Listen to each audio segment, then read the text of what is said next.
Ito na ngayon yung setup ng TMX 125 Alpha ng kapatid ko.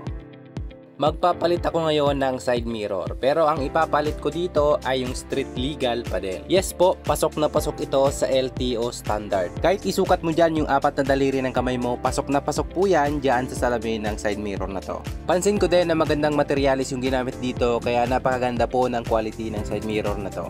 Kung natatasan ka sa side mirror na stock dyan sa motor mo, ito po yung pinakamagandang option para sa'yo.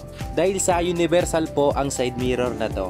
Etong mga tornilyo na to ay kasama mismo sa box. Ang dalawa dyan ay pakaliwa yung higpit. Ang dalawa naman ay pakanan yung higpit. Meron po talaga kasi mga side mirror na pakaliwa at pakanan yung higpit. Kaya sinabayan na nila ng set na ganito. Kumpleto po yung mga tornilyo niyan at may kasama na din pong Allen tools. Para swabe yung pagkabit mo nito at hindi mo na po problemahin yung gagamitin mong tools. Meron na din akong ganitong side mirror sa PCX 160 ko at months na din to nakakabit.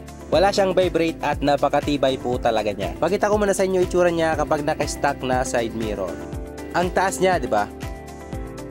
Sa part na to, patapos na ako magkabit ng side mirror. Ito na lang yung ginagawa ko. Tinatakpan ko na lang yung mga tornilyo niya para hindi siya pasukin ng tubig.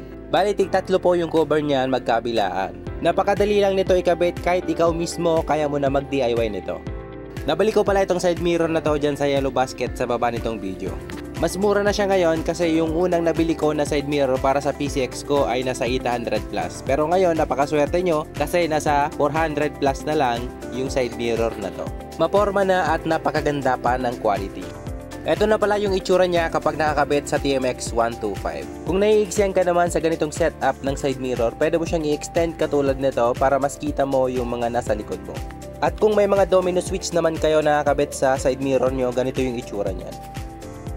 Kung may tanong ka, i-comment mo na lang yan dito sa baba nitong video para masagot natin.